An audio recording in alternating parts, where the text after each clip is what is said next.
Voilà, bonjour tout le monde. Pour ceux qui se demanderaient pourquoi cette vidéo, eh bien c'est parce que à l'heure où je vous parle, je serai au ciel. Dans un avion à destination des États-Unis où je vais passer un an. C'est donc, je suis vraiment hyper triste, Juliette et Steph, parce que de pas être là tout simplement. Et donc, pour faire passer la tristesse, j'ai décidé de vous écrire un discours et j'espère que vous allez l'apprécier. Donc Steph, je vais commencer par toi. Je sais bien qu'il n'est pas coutume qu'un cousin fasse un discours à un mariage, surtout si celui-ci a 15 ans d'écart avec les mariés, mais au diable des traditions, j'ai décidé d'en écrire un. Encore une petite chose, ce qui m'a vraiment décidé à l'écrire ce discours, c'est le fait qu'il y a 10 ans de cela, tu m'avais réduit en esclavage, afin de t'assurer de ne manquer en aucun cas de quoi que ce soit de comestible à portée de main, et de surtout ne faire aucun effort pour l'obtenir. Bien que je vois que pour les besoins du mariage, tu as retrouvé ton poids de jeune fille de 91 kilos quand même. Et comme les vieilles habitudes sont dures à abandonner, eh bien je vais encore aujourd'hui te servir. Donc Steph, je veux encore te féliciter, car aujourd'hui, trouver chaussure à son pied n'est vraiment pas chose aisée.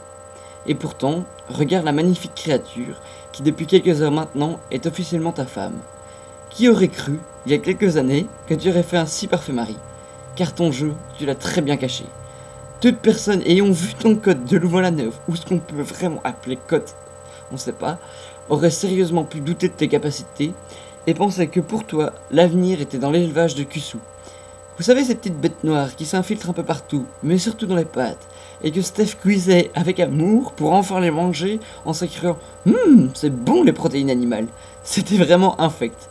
Enfin, c'est vrai que ton cote était quand même un nid magnifique pour ces bestioles. À croire que le lave-vaisselle était en panne depuis une période indéterminée, mais qui visiblement n'avait pas duré qu'un jour. Et aujourd'hui, un autre Steph est parmi nous.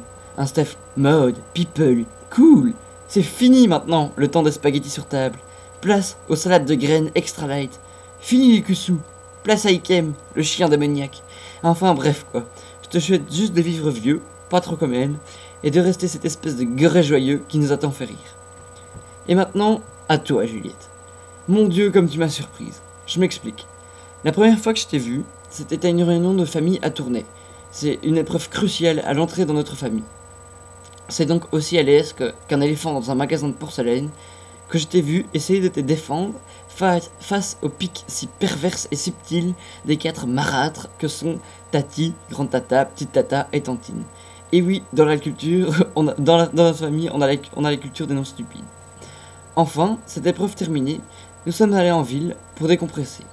Et décompresser, le mot est faible. Pour caractériser le changement de comportement radical que j'ai observé chez toi. Notamment grâce au « Viens chez maman » magistral qui m'a fait comprendre pourquoi Steph et toi allaient si bien ensemble. Vous avez exactement le même grain de folie qui vous rend si attachant. Enfin, pour ceux qui ne savent pas ce que c'est un « Viens chez maman », eh bien, en fait, c'est une pratique ancestrale qui consiste à étouffer un être proche avec ses seins. Ce qui, comme vous pouvez le constater, ne pose aucun problème pour Juliette, qui a largement été favorisée par la nature. C'est en disant ça que je comprends que c'est quand même bien pratique d'être au ciel, hein. On évite les claques.